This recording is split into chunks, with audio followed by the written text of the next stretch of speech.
Yo, this is June 30th. Continuing the journey, the whole saga of yesterday. I left off at the end of term two-ish.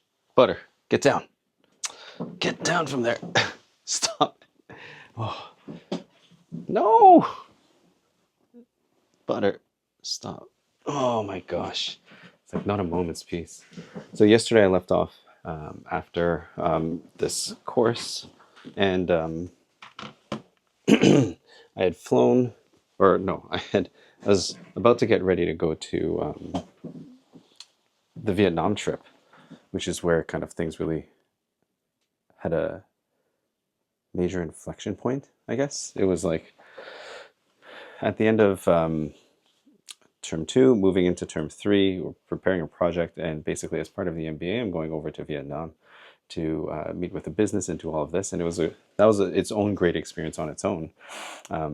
But after that, or actually, as I'm going through the trip, it was interesting because like I was feeling these feelings that I wasn't sure what was happening. I think I'd mentioned in the last yesterday that I was feeling kind of like disconnected from my roots, and going back and going into Vietnam, it was this feeling of kind of like, what's happening? So a little bit like off base, off center, which was good because like whenever you're off center, you have to find your balance again. And that's part of the whole process. So just continuing to follow through in that theme. As the week kind of progressed, I was like starting to feel ways, and just one of the things that really stood out was I was on, we went as part of the school itinerary. There was a trip or a tour of the city, a Vespa tour, which was my first time on a Vespa. And that was really cool, like sitting on the back of this thing and kind of like, you know. Um, but at the one of the stops, we stopped at a temple, and we took a picture with the group, and I sent it to my parents, and my dad responds with, "Oh, like my elementary school was right beside there." I was like, "What's going on? What's happening?" Right? Like, I knew that this is where they lived and all of that, but I didn't really know. And just being in that space kind of like made me pause for a hot minute, and just kind of like, oh, like I feel like there's things that I need to do here. So then that began this whole kind of like path of like reconnecting, kind of going back into my roots. And like as I began to explore that, I ended up taking the last day when we were supposed to visit the Mekong Delta, and I opted out of that trip so that I could go and explore actually the like I went to visit my parents' old homes. I went to my mom's old place, which there were people there that still knew her. Her best friend's sister was still there, and you know, very gracious, sat down. This person took me in to actually visit with some of the people that used to know my mom, and just hearing these stories of like recollections of her life back in Vietnam was like, oh my God, like what's happening right now, you know? Then I went to visit my dad's old place, which was like he ended up apparently lived in a market. Like I knew his father, my grandfather, was a he sold rice. So, but I didn't piece it together that he lived in a market. Like he was literally like one. He had a there was a building there, and they sold rice out of it at the time. Now it's like all fruit. It's kind of like a whole fruit street. So, and I have videos of this that I could probably just post at the end of this. Maybe I'll do a little bit of editing and put it in there just for a little bit of context. But um, just seeing that just gave a lot of context to kind of like the areas that my parents had grown up in. And that was really interesting. So then I was like, that was the last day of the trip, and it was like a lot, right? Like I had an amazing trip with some of my really great friends from this program. We went to like Paris for a day, and that was like its whole thing. And then like going through this, like spending all this time with them, it was like the end of the week, and just getting to that point of like, now I'm like leaving one thing behind and then moving on to another. Like everybody else was kind of going on their own like kind of side trips. There was a big group thing, but I ended up going to Japan on my own.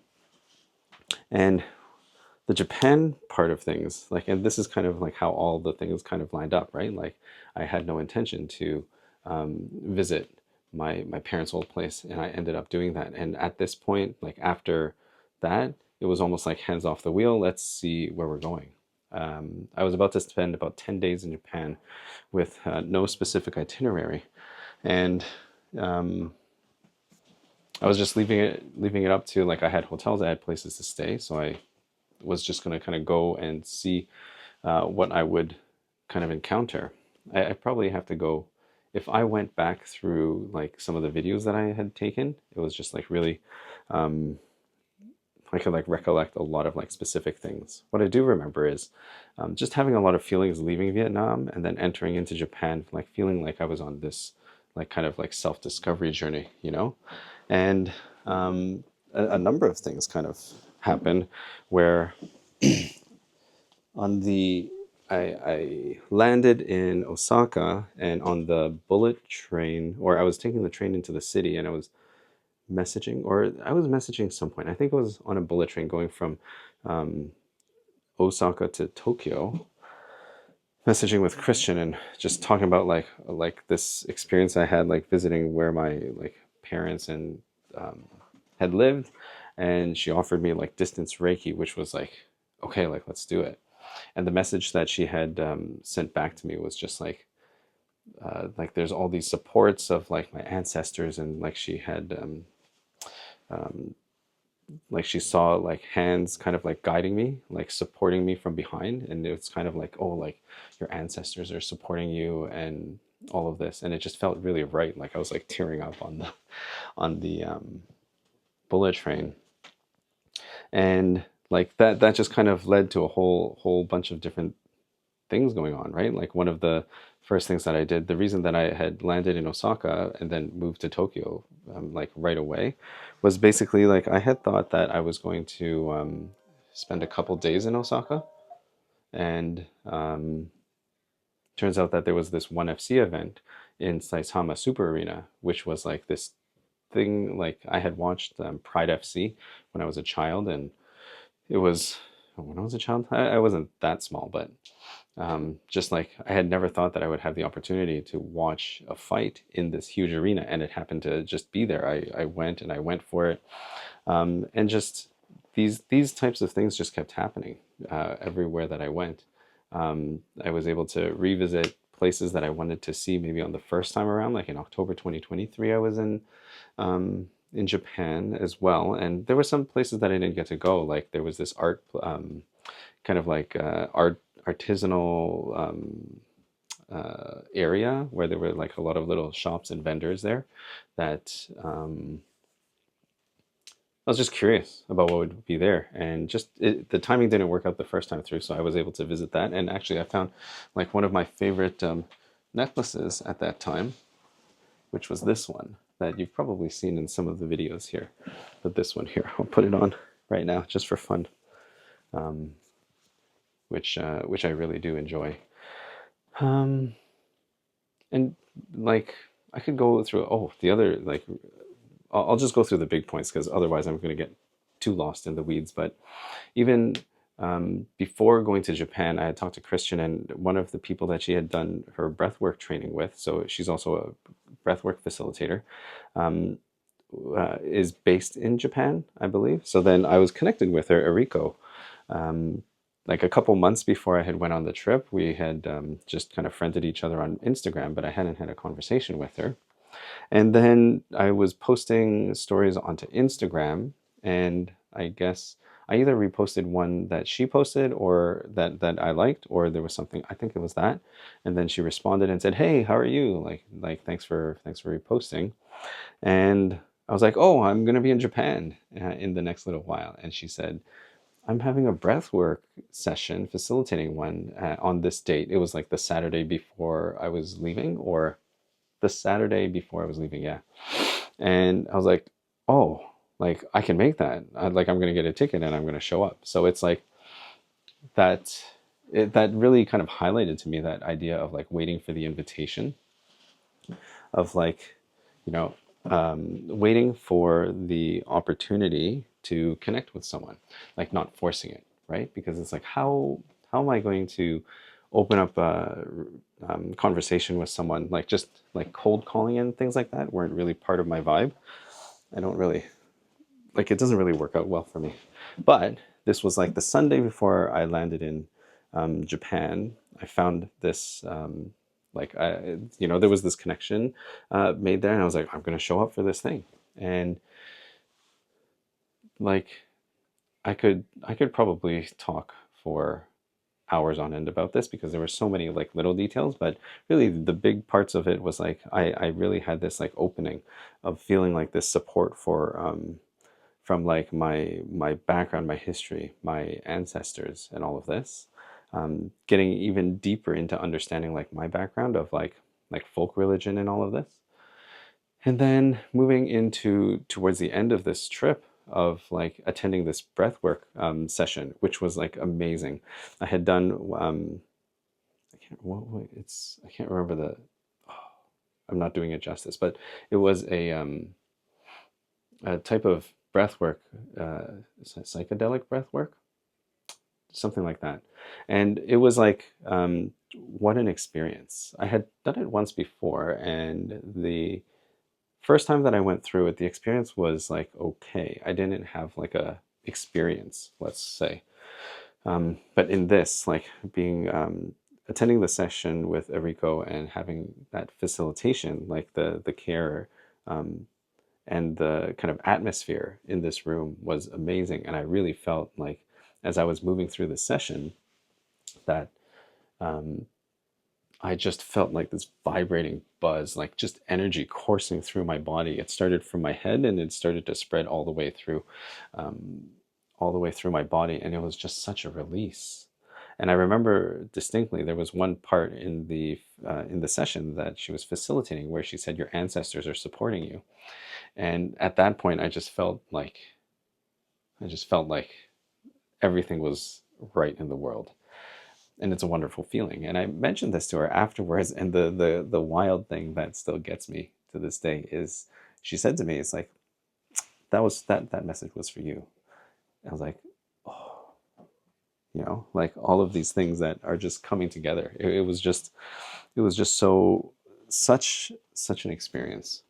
And then after that is kind of when I came back, to Toronto after all of these like life-changing experiences, this whole like solo traveling kind of journey. And that's when I began working on this program. It was kind of like that. I had been thinking about doing this thing for so long, like working through, like trying to just articulate and like really just living in my head. And I came back ready. I had started before I left. I believe I signed on with Crystal for business coaching mentorship. So I was like serious about doing something, but I hadn't started necessarily yet. So when I came home, like this was maybe March of this year, I was ready. I just started getting to work, and it's we're just on the cusp of July now. So in the span of the last 2 3 months, I finished a third term of my MBA. Everything is completed. Today is actually the last day for deliverables, and today's the last day for deliverables. And tomorrow is when I'm going to start releasing these videos, July 1st. It's Canada Day. It's a national holiday over here. And I'm kind of like in the space of like getting ready to do this thing of like to putting it out. There are still parts that I'm a little bit like hesitating on. Like I haven't posted any of these videos. I posted a teaser, which was fun. I posted like Instagram posts here and there, but I haven't started posting these. So that's what's going to happen. And then I've set a date of July 31st for the launch of this program, which is kind of like that, again, that thing of like giving myself like a container of time to really work in. So it's been quite a journey of like almost 6 years maybe, getting to this point, getting to a point where I'm ready to kind of step out and say, hey, like, look, this is the thing that I can do for you. I know that I've worked with a lot of individuals and people in various different spaces, and a lot of times it's like things that people aren't really like looking for at that time. Like my MO is kind of like, if you come across me and I get the sense that there's a kind of invitation there, like we open up a little bit of conversation. I'm like, hey, like, have you heard of do you know what human design is? Do you know what your purpose is in life? Um, those kinds of things, or like asking questions like, are you happy with your life right now? And kind of like that's been a nice wedge into like the conversation, talking about like these different things: human design, hypnosis, like personal transformation, deep transformation, and changing from one complete trajectory that was laid out for you by someone else into moving towards your own path. And that's what I am here to do. That's what I'm here to be. That's what I'm passionate about, to like teach you and show you that this is possible for you. This is something that you have within your grasp, and it's just a matter of choice. And I don't say that in a way of saying that like I'm not saying that you're not making the right choices for you. I'm saying that there are a whole series of causes and effects that have brought you to this specific point. And if you're at a point where you're questioning your own path and you're feeling like you're not sure of whether or not you are doing the thing that was meant for you, because I know that there were days and times and periods of times where it was like a long stretch of like, I don't know if this is the right thing for me. And I was able to move through that. And that's why I'm sitting here in front of you now, to put myself out there, to say, hey, look, like, we're going to do this thing if you are interested in doing it. So that's where the Haizhen Transformation comes in, to help you find clarity.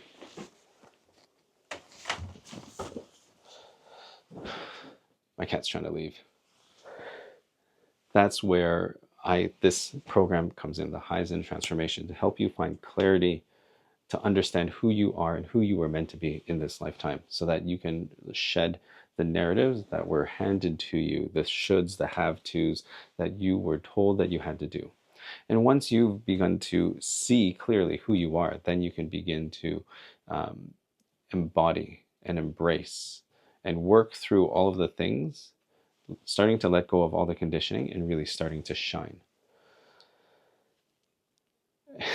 So before my cat makes another mess, I'm going to pause there, and we're going to talk again tomorrow.